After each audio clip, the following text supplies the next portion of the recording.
Hey, welcome back to the channel. I am really glad you're here because today I did 2 paid jobs with my compact tractor.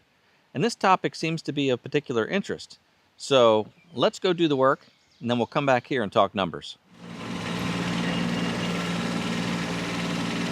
Well, I posted a little ad on the local town Facebook page stating that I would do local garden tilling, small tractor work.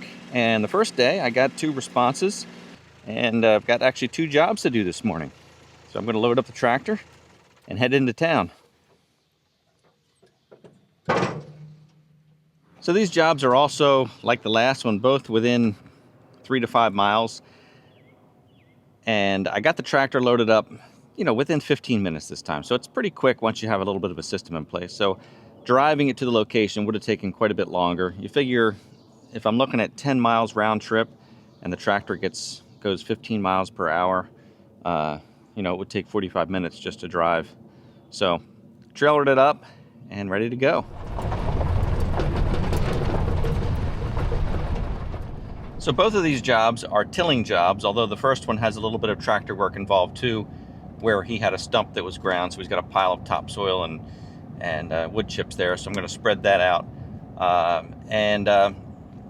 They're both the result of that posting. Now, what I came up with was a fee of $150 for the first hour and $100 for each additional hour, and that's how I posted it. And the response was pretty good. No complaints about that whatsoever. So I think that's pretty fair. And again, based on the time that I'm spending, here's the thing. The other day, I went out to the first job and took a look at it. I wanted to see what I was getting into and make sure I could do the job. And people seem to appreciate me showing up first just to talk about it. And I staked it out with some flags. So that's good to go. And then this morning I went to the other job and talked to that property owner about what they wanted to have done, and again flagged it out so we were clear on the area. Had the conversation that I can't be held responsible for anything that's unexpected, like if there's any shallow wires. We talked about possibility of phone lines, cable lines, shallow electrical. They feel there's nothing like that in the area. You just never know. So again, I made it clear that I can't be held responsible for that if we don't know about it. But I also am getting general liability insurance to cover those type of things. So this is all still new, but there seems to be a need for this kind of work. This road was a dirt road my entire life growing up. They paved it probably when I first started driving, maybe a little bit afterward, but it was one of the last remaining dirt roads that we had in the township. We have, I think, one more left, but it was always, there's something kind of neat about a dirt road. It just has a neat nostalgic feeling to it. So although paving is much better, dirt is just, I don't know, it just feels kind of nostalgic. Now they paved this and then it took another 10 years probably to put lines on it, but so now it's like an official road.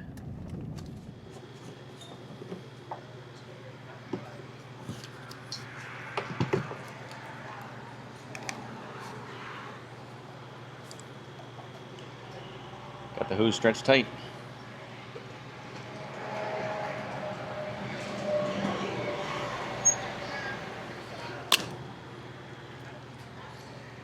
$4 gallons. So you can buy off-road diesel, which does not include the road tax, which here in New Jersey, I looked it up the other day, the road tax on diesel is like 50 cents a gallon. So I don't know if off-road diesel is that much cheaper. Should be if you're not paying the road tax. I don't know, but I didn't realize it was that significant. So I'm going to check the prices and compare.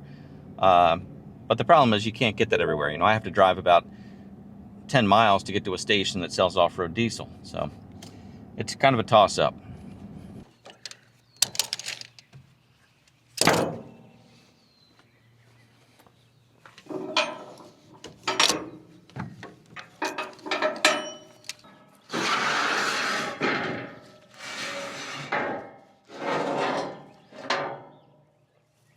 This is the hardest part of the entire job.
All right, one job done.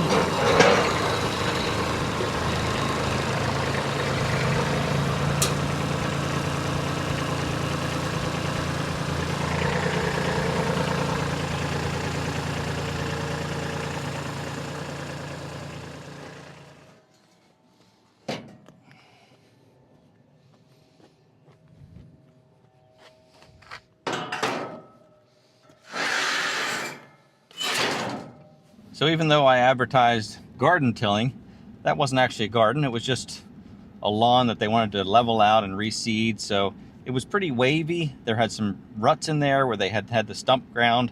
So I was able to till it probably down a good 3-4 inches. And now he's just gonna rake it out, plant grass seed, and he's very happy with it. So now I'm off to the next job, which is about only a mile from here.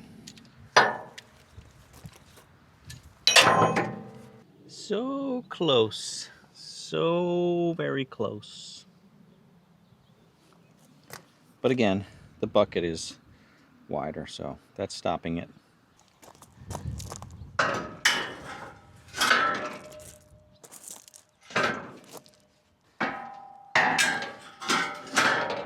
Maybe I can use all this money to buy a new back.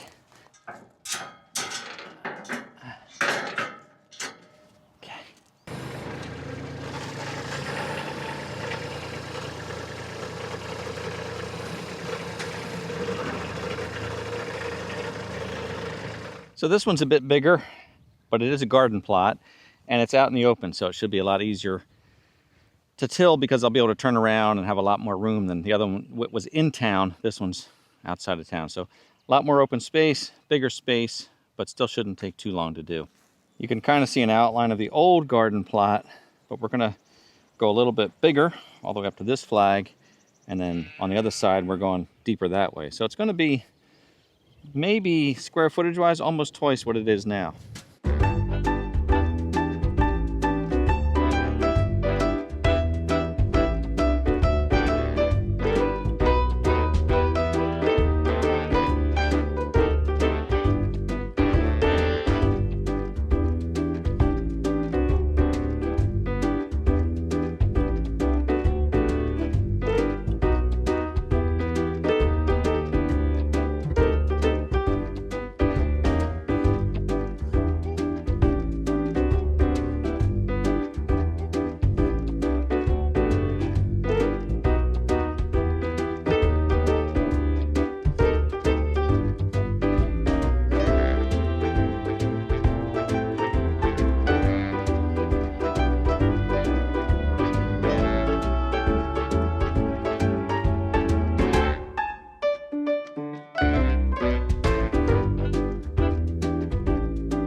Boy, that tiller turns soil into baby powder. Really nice. Of course, you have these clumps of roots, and there's nothing you can do about that other than let them rot in or rake them out. But by going over it several times, it really turns up nicely. Now, there's a few things I do with my tilling that I've learned over my years of experience now. And here are a couple settings I use on the tractor. First of all, I always till in low gear because you want to be able to move pretty slow. I run the tractor with the implement at 540 RPMs. That's the red tick mark on there. So that's basically wide open throttle on this tractor, but I want that tiller spinning as fast as it can and have the power that it needs to break through that ground. So 540 at the RPM, 540 at the PTO on the RPMs. I use two-wheel drive unless I have to use four-wheel drive. Sometimes if you're on an incline, the tiller will dig in and the tractor starts to spin and you need to put it in four-wheel drive. But otherwise, I leave it in two-wheel drive because that makes the tractor more maneuverable.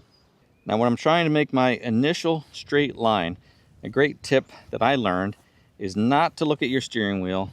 Don't look at the side of the tractor. Don't look at the edge.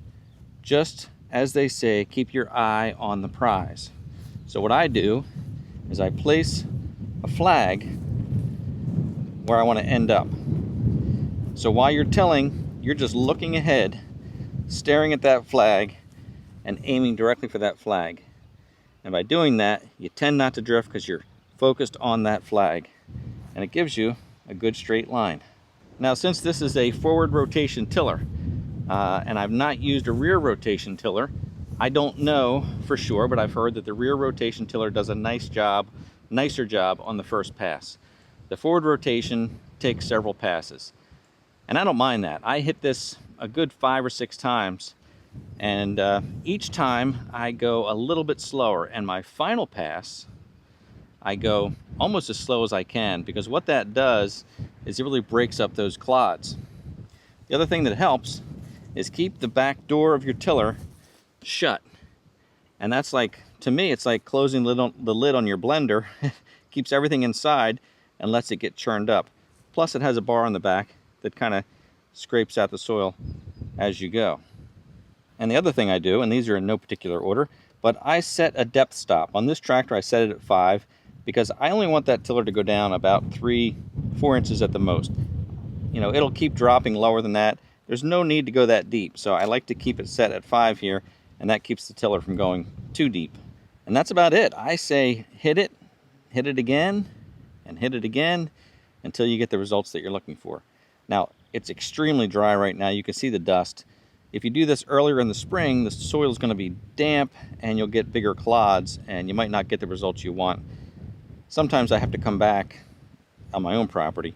I'll hit it early, and it'll have a lot of clumps. I'll let the clumps dry out, and then I'll hit that again, you know, in a couple days or a week. But again, it's so dry this time of year that you're going to get powder. Now, I did look at the clock this time, and this job took 30 minutes, start to finish. And that was hitting it over and over again. I didn't stop to record anything. I set the camera up on time lapse, so it was a straight 30 minutes to get this job done. And quite frankly, my tilling job looks better than the farm field next door. You know, tractor work may seem easy. You know, you think about, wow, you know, the tractor does all the work. I'm just sitting on the tractor. It's a lot of manual labor, because not to mention hooking up the attachments before you go, loading the tractor, strapping it down. It's still physically demanding. So it's not quote unquote easy money, but you know, it's worthwhile. So I'm hot and beat right now, so let me cool off a bit and we can talk dollars and cents when I get home.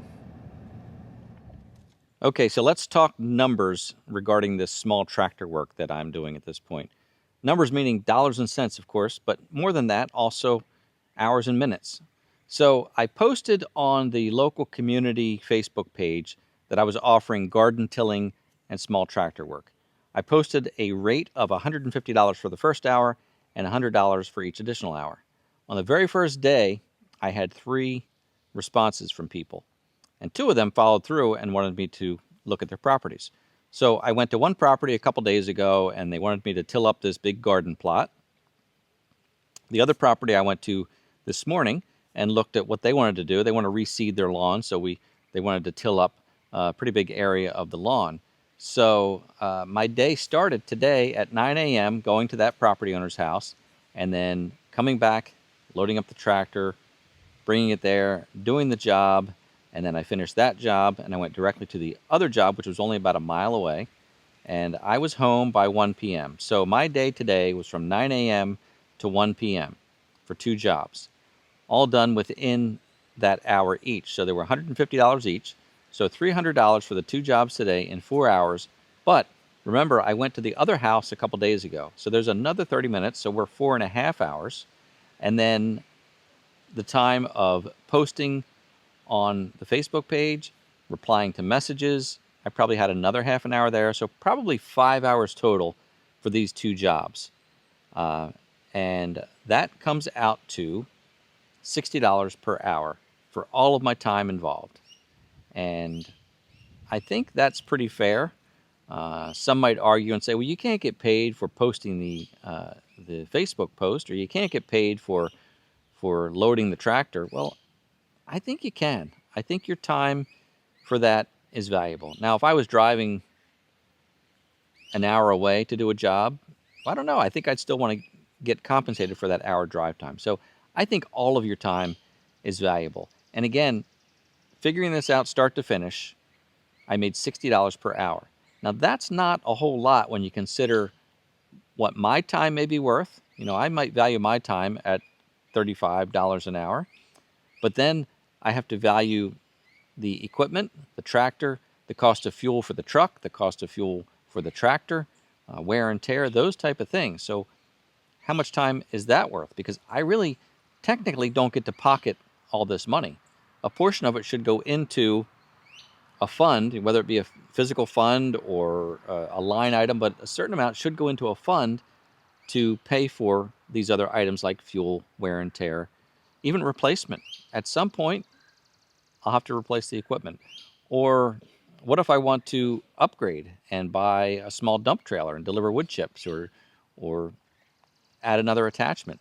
You know, those things all cost money, and we can't just do it, not all of us, we can't do it just to be generous. I know there are some folks who are retired and they have the equipment and they think, oh, this is fun, I'll just do it for fun. And that's okay, but it's also okay to charge for your time. People expect you to charge for your time.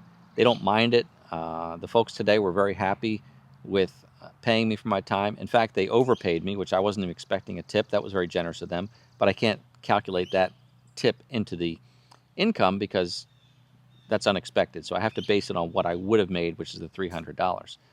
But to do it for fun, to do it as a hobby, that's okay, but it's also okay to be compensated. I mean, how many doctors do you know who are out there seeing patients just for fun? Or how many electricians are out there doing work just for fun? You know, they have a skill, they have a talent that costs money in licensing, education, and your skill is valuable too. You know, you spent $20,000, $30,000, $40,000 for equipment that's depreciating, that's wearing out. And if you want to continue to do it in the future, you're going to have to replace it. So I'm interested to hear what you have to say about that rate, about what rates you charge, what you think is a fair rate. But I think we've kind of nailed it for this area of what my value is. And again, looking at the entire time involved, it's more than you think. Just because it took me 30 minutes to till a garden today doesn't mean like, oh, wow, you made $150 in 30 minutes. No, there's a lot more time involved behind the scenes and building up to that. So those are things to think about. And we'll see where it goes going forward. I don't really want to build this small tractor work business too big. I like doing some of these side jobs and earning a little bit of extra income, but I don't want to become a contractor of tractor work. So this is a great start. Anyway, thanks for being here today. I really do appreciate it. If you've not yet subscribed to the YouTube channel or followed on Facebook, Instagram, or TikTok, I invite you to join me. If you like this video, please hit the like button. Thank you so much for watching, and as always, I look forward to seeing you next time.